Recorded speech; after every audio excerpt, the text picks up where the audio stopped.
With minimal moves so far this offseason, can we expect the Calgary Flames to be any different? Or are we just going to run it back and finish the 9th seed again?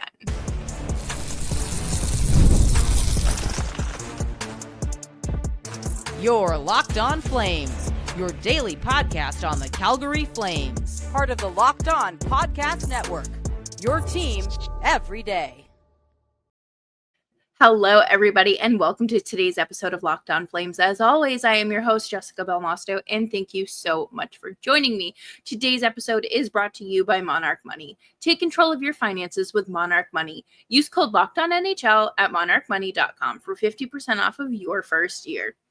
Today, I thought that we could take a look at last season's outcome compared to the expectations of this season.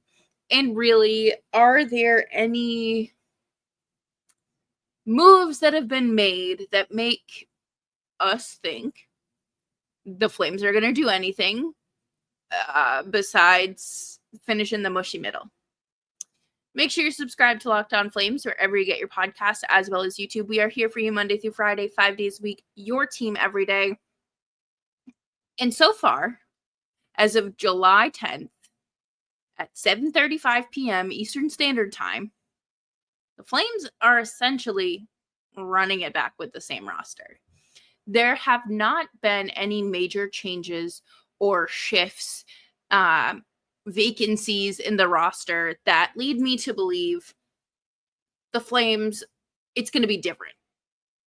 But you have to remember that we know this team is capable of doing just about anything. We know that they thrive in adversity. They like when people underestimate them. So maybe that's what we need. But a few things that are different this year. The fact that you don't have to go into this season wondering who your starting goaltender is. Dustin Wolf is your guy. And that's a given. And I think that having that as a foundation is pretty big. However, I don't think the weight of the team's success should fall on his shoulders. This past season, it kind of did. The only reason the Flames were really in it for as long as they were was because of Dustin Wolf's performances, because it certainly wasn't the goal scoring. And we'll talk about that a little bit later. But your forward group, too, is essentially unchanged. You have Huberdeau, Kadri, Connor Zary, Coleman, Backlund, Coronado, Farabee, Frost, Sharon Govich, Lomberg, Kirkland, and Klapka. That's what we're working with. It is this essentially the same group.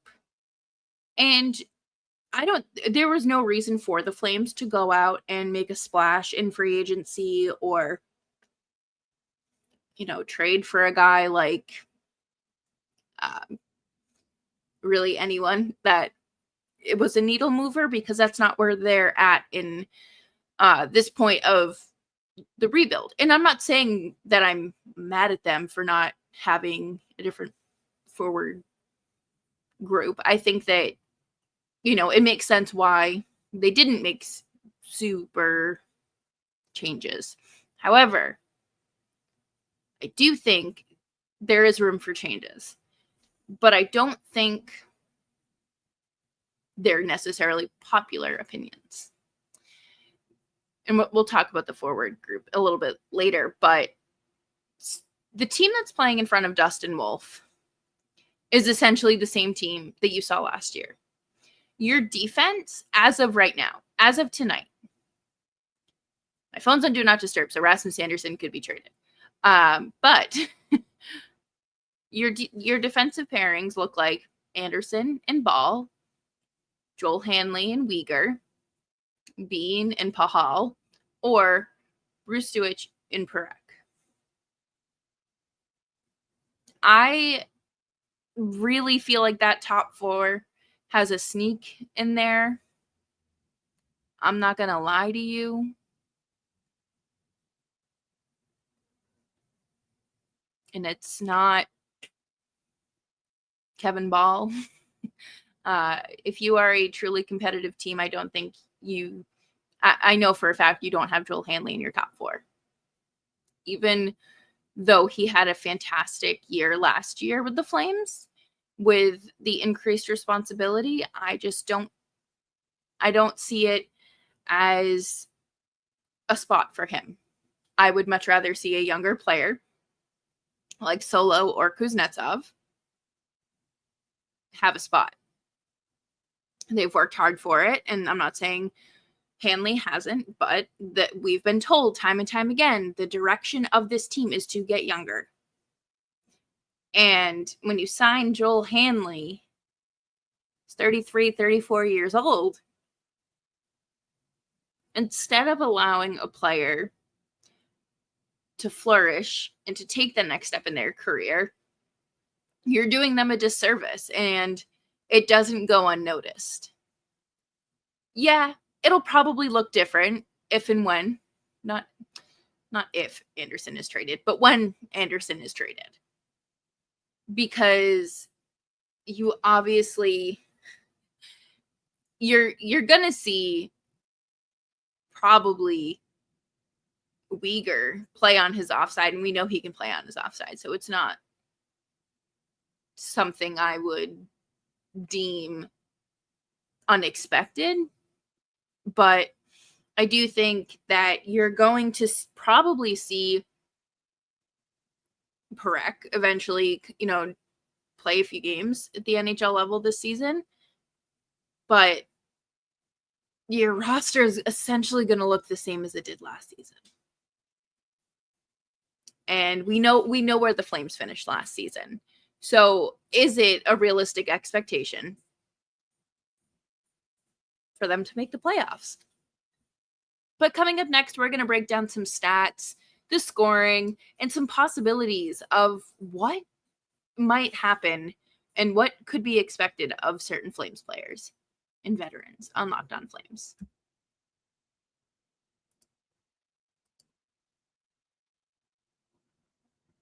Ever wish managing your money felt easier? With Monarch Money, it can. Whether you're growing your savings or planning a big purchase, Monarch puts you in the driver's seats. It's like having your own personal CFO, giving you full visibility and control over your finances.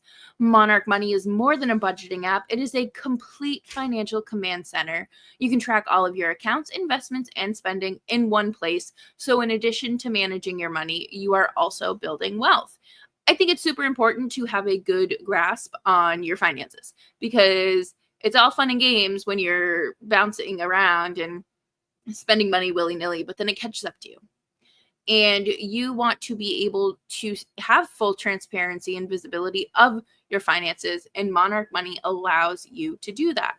Take control of your finances with Monarch Money. Use code LOCKEDONNHL at monarchmoney.com for 50% off of your first year. That's monarchmoney.com. Code LOCKEDONNHL for half off of your first year.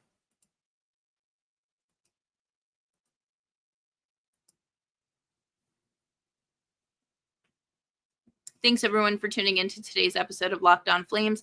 Make sure you're subscribed wherever you get your podcasts, as well as YouTube. So we talked about the defensive groups, right? And how there's minimal change happening on the back end and likely on the front end. And we're going to dive deep into that today, as well as further into the offseason, or I guess eventually at some point this offseason. But we saw where this group landed. We saw this team stay in the playoff hunt until game 81. And it is what it is. We know where they finished, and it was just short of the finish line. But unfortunately, every loss starts to add up. And I was doing some math or some math. I mean, visiting nhl.com/stats. And I wanted to really see where the Flames were last year. They were 17th in goals against, which tracks. They didn't have stellar defense paired with stellar goaltending, and some nights the defense did outwork the goaltenders. It just depended, or they equally picked up each other's slack. Like that's fine. Where I have an issue is 29th in scoring.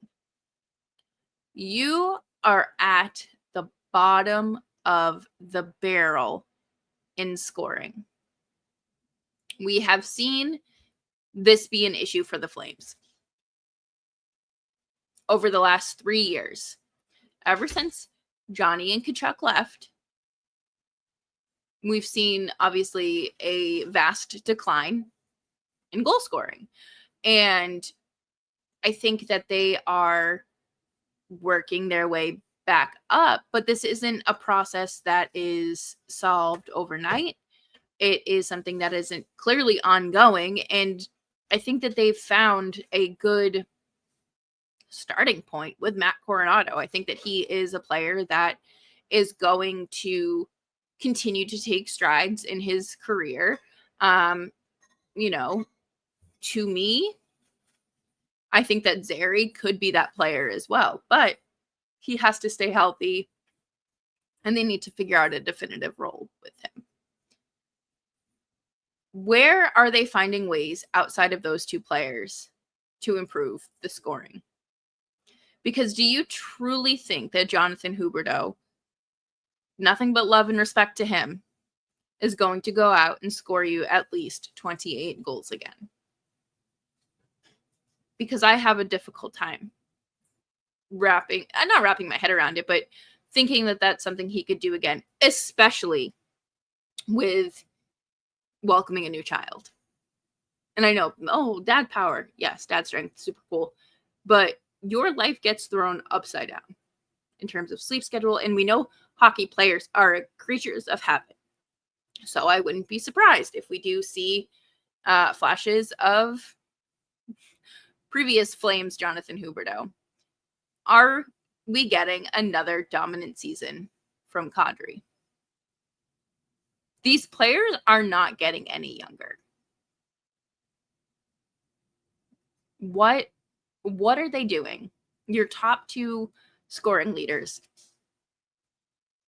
last season. I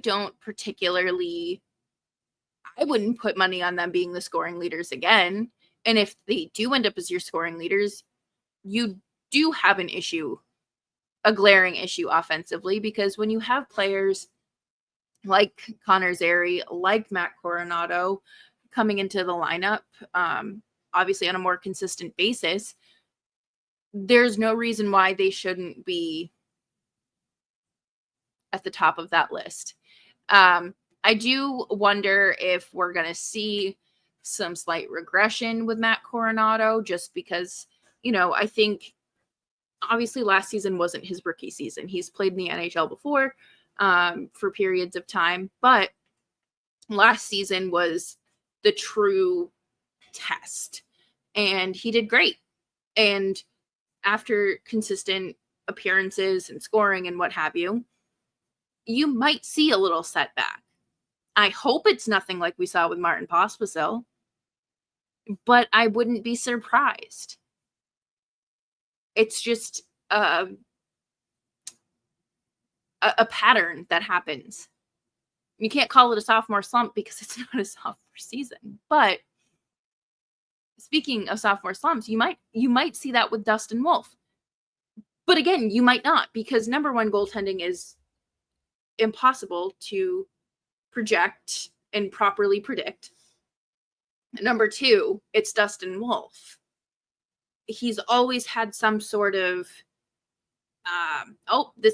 he's too small, or, this will be the year, he's finally making the jump to the NHL and it's not going to go well for him.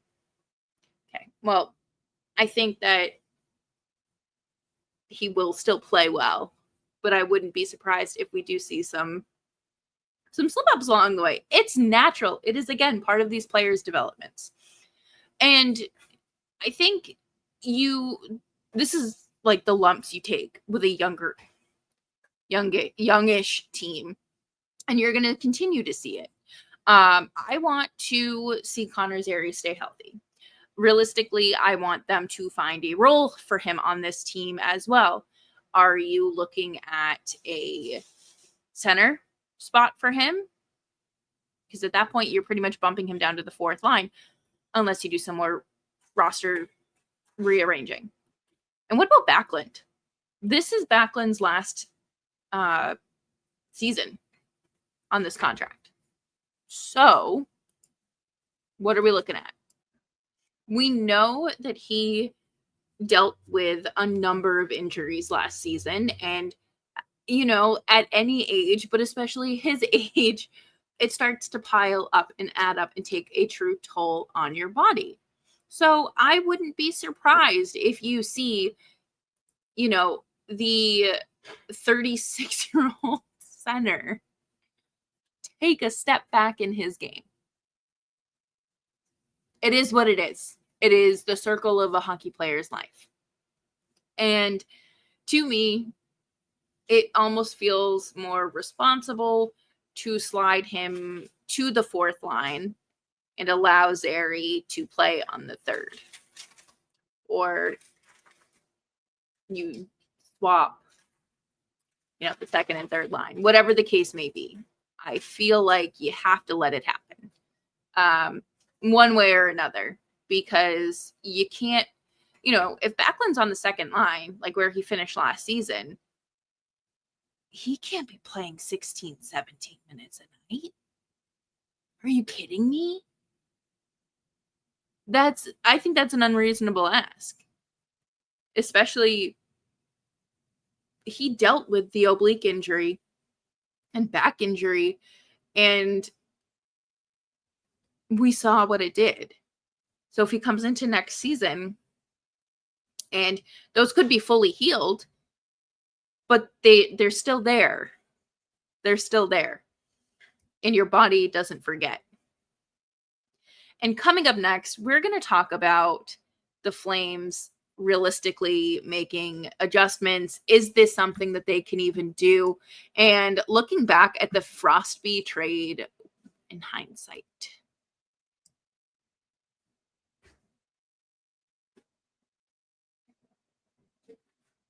Thanks, everyone, for hanging out with me today on Locked On Flames. Make sure you are following me on Twitter at Jess Belmosto. I don't know how many times I have said it this off season or just this week alone, but the Flames have far too many wingers, and they need to move some of them. And I know that,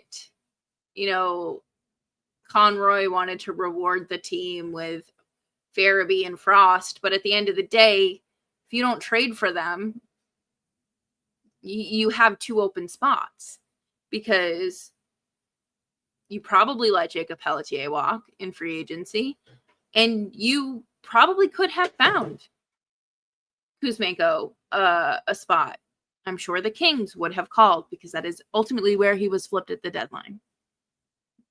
So if those two aren't on the team, you could easily put Zary at center and have Aydar Suniev on your wing. There is always going to be, hindsight is always going to be 2020. But I think that there has to be a smarter approach to this roster construction.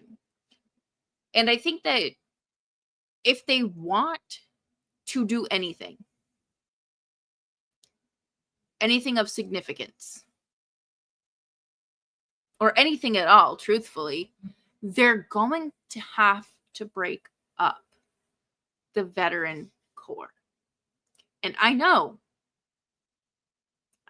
that is not something this team wants to do. But you're shipping out Rasmus Andersson. We know that that is happening. So there's one of your players. Okay.